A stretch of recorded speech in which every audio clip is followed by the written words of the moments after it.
And we are live. Hello, everybody. Happy Friday. Welcome to one of our regular or maybe irregular privacy chats. I think we're going to try to do this on Fridays in general, just to perhaps end the week with a little bit of a catch up about what we expect is going to be happening and what has recently happened. I am super delighted that I'm joined by a couple of special guests, particularly Vivienne Artz, who I'm going to introduce in a second in a little more detail, and then jump into some conversation with her. Really delighted to have her with us. But also, you see with me Stacey Gray and Gabriela Zanfer Fortuna. Gabriela, as many of you know, is our global policy lead, dealing with helping us all keep track and engaging around the world with privacy laws, regulators, advocates, companies. And Stacey Gray is our federal and state lead in the US and is day-to-day working with policymakers and experts on the fast-moving legislative efforts in the US. But let's start over in the UK. Vivian, you are in London as we speak, I think, yes? Or I'm in Kent, actually. I'm in the Garden of England, although it's very snowy outside. For those of you who don't know Vivian, she's currently the managing director and chief privacy officer at the London Stock Exchange Group. For those of you who follow the business news closely, you're aware that the, do we call it the LSEG, the London Stock Exchange Group, has just acquired her former, I guess, and current employer, Refinitiv. Refinitiv, many of you also remember, was once part of Thomson Reuters, and Vivian actually spent a good chunk of her career earlier at Citi, the global banking and financial institution, and started out her career in private practice. She's one of the leaders in the world of privacy and data protection on the corporate side of the world, both for the senior roles she's played at these leading companies, senior leadership roles that she's taken at the IAPP, at the editorial board of the Journal of AI and Ethics, a new journal that deals with a lot of these issues. She's also been a leader in women in financial institutions. We all know how so many of our sectors, have done quite poorly in being inclusive, and Vivian has been one of the trailblazers looking to, as she's risen in seniority and leadership, open the doors, bring along, mentor. And so somehow this amazing career, which I want to hear a little bit more about, recently had her recognized by the Queen with a royal award, which was just so exciting to those of us, in privacy, or those of us who are, interested in supporting diversity and equity. But you don't see these roles honored in such a significant way. It's really phenomenal and novel. So, Vivian, thanks for joining. But was this a big surprise? This is fairly unusual, very significant that this particular career. Was it about the privacy? Was it about the women's leadership? Was it? I'd love it to be about both. But tell us a little bit more about this. Well, I'm delighted to say that it's actually for both. It's for services to financial services and gender diversity. So I was absolutely thrilled. And I think it's one of those things that we know in privacy is that there is a horizontal aspect to everything we do. So what I do in privacy is connected to what I do with gender and vice versa. And all of it sits in the financial services sector. So it's intricately intertwined. I think an OBE was just such a surprise and such an incredible honor. And they say that you feel honored and humbled. And I have to say, I truly felt very humbled to have such an extraordinary acknowledgement. But in the context of privacy, I was actually rather pleased to see Jonathan Bamford, who worked at the ICO for, I think, over 30 years, also received an OBE in the New Honors, the New Year Honors list. And also Dr. Christopher Hodges, who we do a lot of work with through the Privacy Network in relation to governance and such like. So I think it's been a really good year for privacy in that specific space. I had no clue. That was sort of, I think, may not have been pulled out in particular, that there were actually a couple of folks like that. We should definitely capture that, because I think recognizing that at the senior government levels and so forth, there's this appreciation.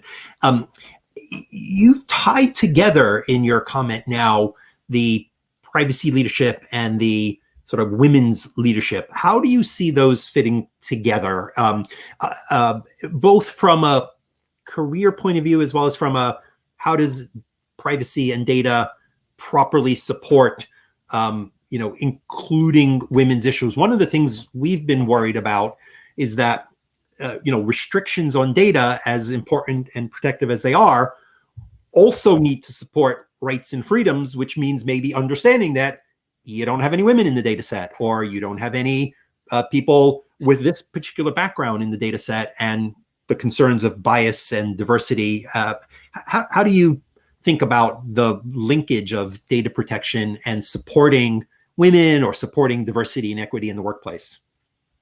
It's an excellent question. Thank you so much. And I think it's highly, highly topical for organizations at the moment, and particularly in the pandemic environment.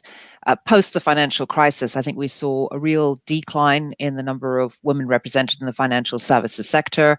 And during this pandemic, what's been really interesting is to see so many organizations put people first.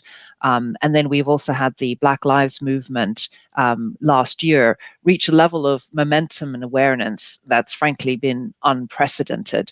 And firms have been working toward better understanding their gender footprint, better understanding the barriers to progression in terms of women in organizations, my particular focus, of course, being financial services, and then acknowledging and recognizing some of the data points that they've never looked at before, like gender pay gaps, for example, and then working with that data to determine, where are the challenges and barriers, and how do we address them?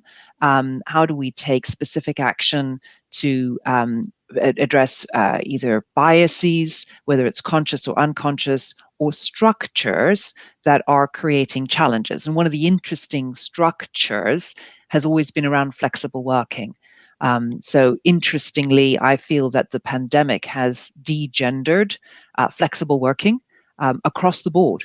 So previously, if you looked at who took up flexible working, it was usually women.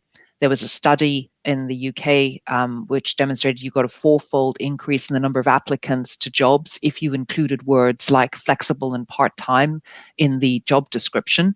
And that's one of the challenges about how we structured the workforce. We've structured it so that it is designed to meet a particular style of working, which doesn't necessarily reflect the needs of modern people and modern families, as the case may be. But the interlink, of course, with privacy is fascinating, because we need the data in order to derive the insights and then take the actions to achieve the result, which is diversity, which is basically what we look like, that our organizations look like our society, and inclusion, which means that our organizations feel like a place where everyone is represented and is welcome as well. But the divergence in data protection laws across the world, and the ability to collect that information from your staff varies very, very considerably. And I think a lot of firms, from the work that we've been doing, both across the sector and internally as well, has shown us that it can be very difficult to collect that information, because most of the time it needs to be voluntary. And, it can be challenging culturally, legally, to collect that data in order to do what is intended is the absolute right thing with it.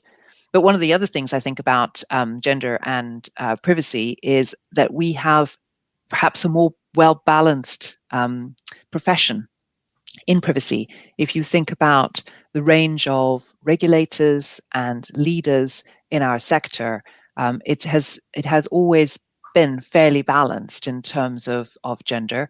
And I think certainly through organizations like the IAPP, we're looking at gathering a little bit more data on that to better understand about the professionals, and what does that gender balance look like, and is that changing from the bottom to the top of the profession, and are some of the biases in the rest of the world creeping in that we might need to deal with, or are we succeeding where others may have failed in terms of our sector? So exciting times.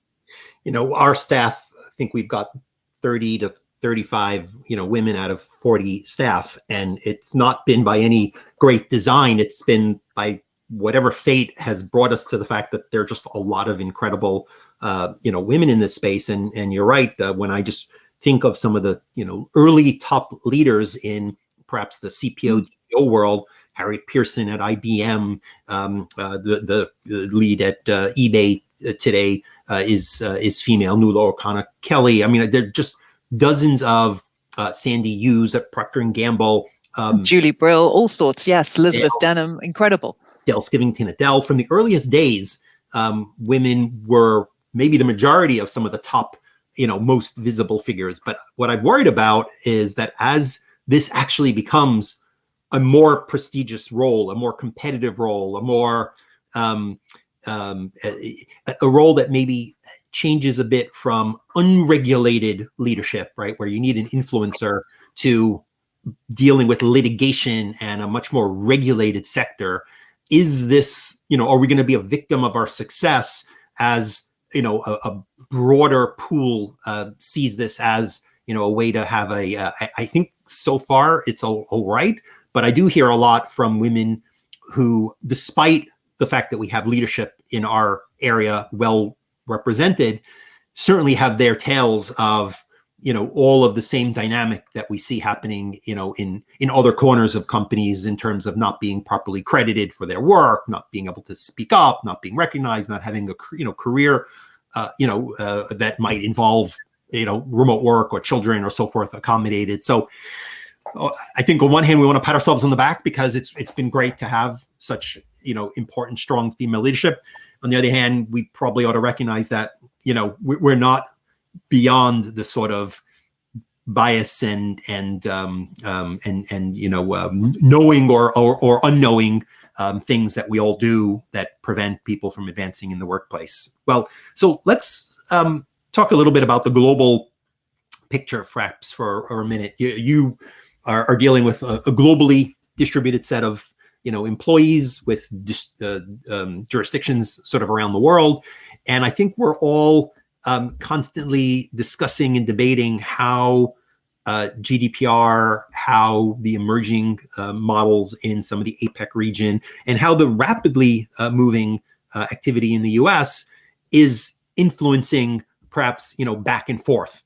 I think maybe some of us in the US will take a little bit of credit for the data breach, where we had 50 states of, data breach regulation long before that was a norm in the GDPR, and clearly perhaps that influenced a bit, the priority that penalties and enforcement around data breach. At the same time, we see a lot of people saying, "Hey, GDPR is influencing the U.S. laws. It's influencing, CCPA," which makes me fall down laughing because, the most critical, I say, front door of GDPR is that you may not collect any data at all, ever, in any way, right? Unless you have a valid basis and one of 6 appropriate lawful grounds.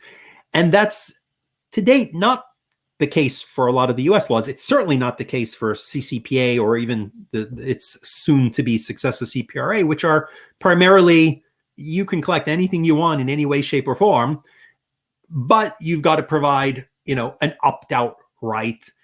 I don't know, maybe there is some influence because of the data minimization. I don't know, Stacey, do you want to maybe sort of jump in with what you're seeing? Stacey's on the ground briefing legislators, doing education in states from the Washington state to Virginia to California. What's your take? And when you speak to legislators at the state level, who are sometimes less aware of the global, what's their view of GDPR? Are they looking to it? Do they want to avoid it? Do they want to emulate it? Do they see it as a gold standard? A great question. I would say most state lawmakers are not aware of the GDPR. They may be aware that the EU has privacy protections, but are not necessarily thinking about it as a model or necessarily even a good model, but they're interested.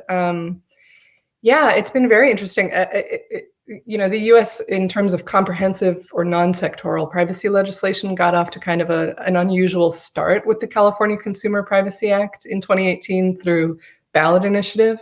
But what we've seen with other models that have emerged since then is some influence of the GDPR in the core structures and definitions, which seem to be geared towards making interoperability and compliance easier, particularly for the global tech companies. So a good example of that is distinguishing between controller and processor responsibilities. That's not a term that we saw in any privacy law in the United States until a couple of years ago. That kind of thing is making its way over into US state legislation.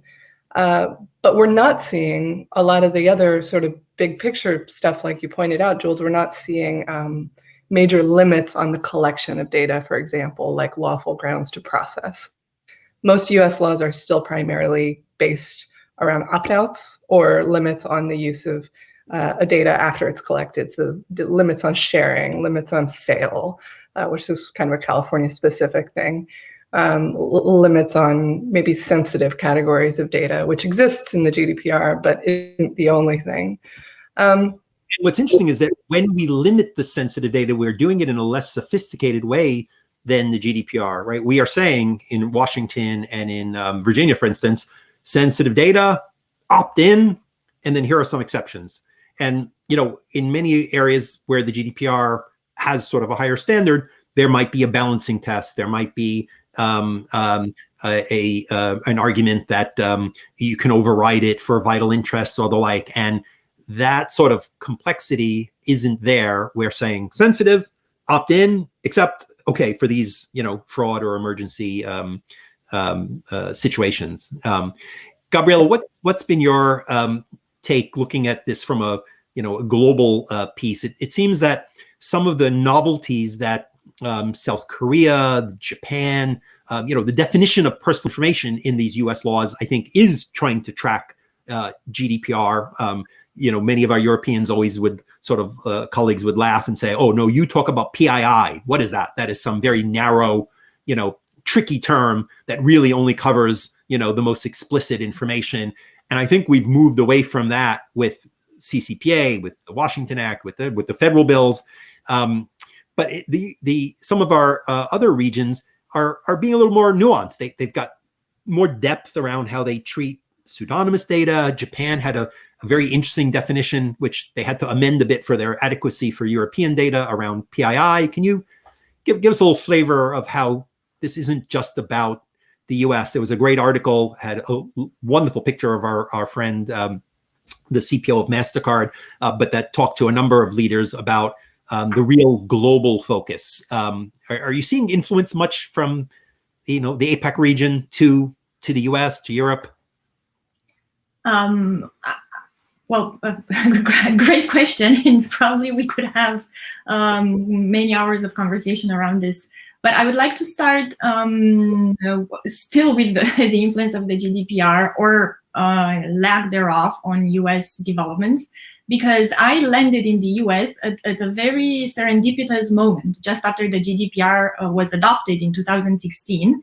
So then I literally crossed the Atlantic with the GDPR after having worked a bit on it in Brussels. So I've seen firsthand the kind of impact it had first with businesses.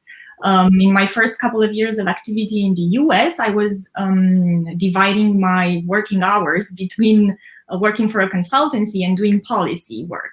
And it was absolutely mind-blowing for me to see what kind of effect the GDPR had, first of all, within companies that were trying to comply, were trying to understand these concepts. And it's so interesting you mentioned the definition of personal information, Jules, because I had made a small note here.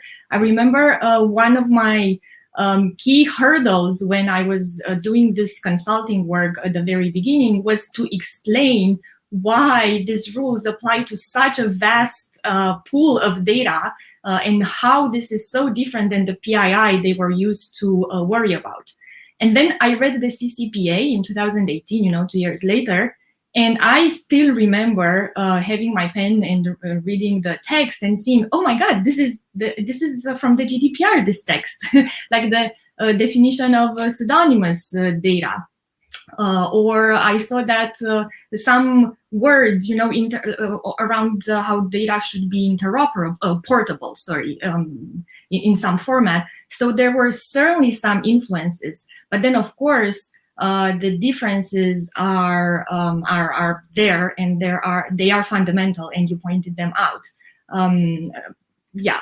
And what I've seen now with the jurisdictions around the world is that they are borrowing a lot from the concepts of the GDPR. Most of them have lawful ground for processing. Most of them, these new proposals, this new wave of comprehensive data protection privacy legislation that we're seeing in the biggest of the jurisdictions, like China, India, Brazil, Canada even. At least the texts that I've been looking at with more attention, which are China, India, Brazil, they definitely have lawful grounds for processing, and that this entire philosophy of you need a justification to be able to collect data, and then we have those entire other layers of safeguards. And let me qualify, lest anyone think that having no lawful grounds means therefore one may collect all the data they want. The Federal Trade Commission, under its Consumer Protection Authority, right, which at the end of the day, has been the underlier of current data protection law because they've used their deception and their unfairness authority. The Federal Trade Commission and each state attorney general certainly have had the ability to say what you're doing is unfair, or what you're doing in the way you ask or don't ask is deceptive, right? One could perhaps carefully get around it by having a very big, warning, we're taking all your data and we're selling it. But we've had many, many cases where, simply disclosing that perhaps you're collecting or using sensitive data or sharing it and only burying it in a privacy policy, was found to be, unfair in a significant way. And so, the gap in practice actually isn't as big, and the lawful grounds for processing versus the fairness, I think, do have it up. But Vivian, from where you sit in the having to deal with global compliance, is this going to become unmanageable, or are there enough common themes of access and deletion and so forth? How can one scale data protection compliance given the fact that there are all these convergences? I mean, do you really have to treat each market uniquely, or how do you think about this? Oh, it's incredibly complicated. If you roll back the clock about 5 or 10 years, the approach would have been, for your global organization, take your European requirements, adhere to those, and then you might need to do a teeny bit of tweaking in the rest of the world, but otherwise you'd achieved the high standard and you were going to be just fine. So, start with all your difficult projects in the EU. Once you've leapt that hurdle, it's pretty much downhill everywhere else. I would suggest that's absolutely not the case. And what's interesting, I think, for firms is you can either be paralyzed by the fact that 2/3 of the world now has privacy laws and they're all fairly different. They might borrow concepts, and I think, Gabriella, you articulated that very well. There are concepts that are borrowed, but the legal meaning is not necessarily the same across different jurisdictions. But there's so much that is very different. And I think where firms are settling now is actually, how do we do privacy in our firm? What is our approach? Because privacy doesn't stand alone. It stands with information security. It stands with HR. It stands with your confidentiality policy. It stands with other regulatory obligations you have. And so every company has to figure out, well, what is our approach with regard to privacy? And then you go to all of the new jurisdictions. And, certainly for me, there's always 5 or 6 every year that come up as new that we have to come to grips with in terms of compliance and such like. And then, from your baseline, then you can work out, well, what are the legal differences? And if you've become comfortable with your operational approach, and I think there's a big distinction here between the legal bits and then the operational approach. Your practices reflect your legal obligation. And if you're happy with your practices, that's, I think, where you can find consistency with new legislation. You have a practice that encrypts, you have a practice that secures, you have a practice that limits access, you have a practice that achieves consent, etc., and then identify the gaps. But I wouldn't underestimate the fact that it is an evolving and continuously significant exercise for firms. But I think firms are beginning to realize that actually you've got to find your space, because each sector has its own specific requirements, and work from your home ground, and then work out how it's going to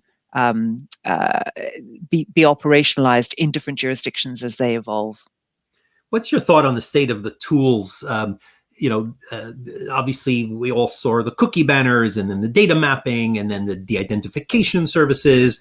Are they yet mature so that you can, look at one of the suites and say, this is something that plugs in well enough that I'm going to be able to, use this platform to handle a big chunk of what I do? Some of them are obviously growing and maturing and getting all these big funding rounds. The investors seem to have decided that there's a big market here as sort of a buyer or influencer of sort of these sorts of things. How much is technology or vendors?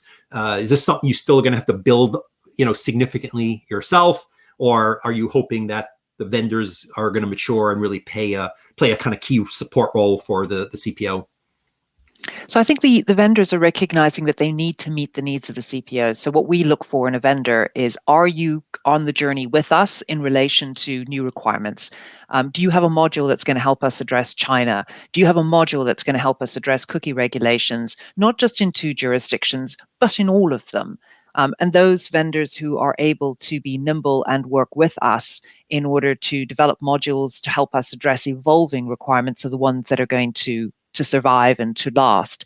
Many of them started off with very much a GDPR focus, but I think the ones that are going to win the race are the ones that are looking ahead to privacy as a global issue, and also providing a more customized approach. So here's your core module, but you can customize it to meet, as I mentioned before, what is your privacy approach? What are your risk tolerances? What are your specific issues? How do I customize this for the health sector, for the finance sector, for the consumer area? I think those are the ones that are going to last. But what's lovely is to see that there are automation tools. And I think we've all come to realize that doing this off the back of an Excel or a Word spreadsheet just is not sustainable, particularly with the breadth of the requirements which we're required to address. So I think automation through these privacy tools and technologies is definitely the way forward. Super. We are at 30 minutes in. We like to leave you wanting more, and also perhaps some of you going back to your workday or wrapping up your workday. So Vivienne, great to see you. Good to catch up. Look forward to continuing these conversations. Stacey, Gabriella, thanks for chiming in and supporting and all the great stuff you do for all of us all the time. Anyway, hello, everybody. Bye, everybody. Have a great weekend. Happy Friday. Good to see you all. Catch you next week at around this time, maybe 11 or noon. And we'll see who we invite to chat with us at that time. Thank you so much. Bye-bye. Bye-bye, everybody.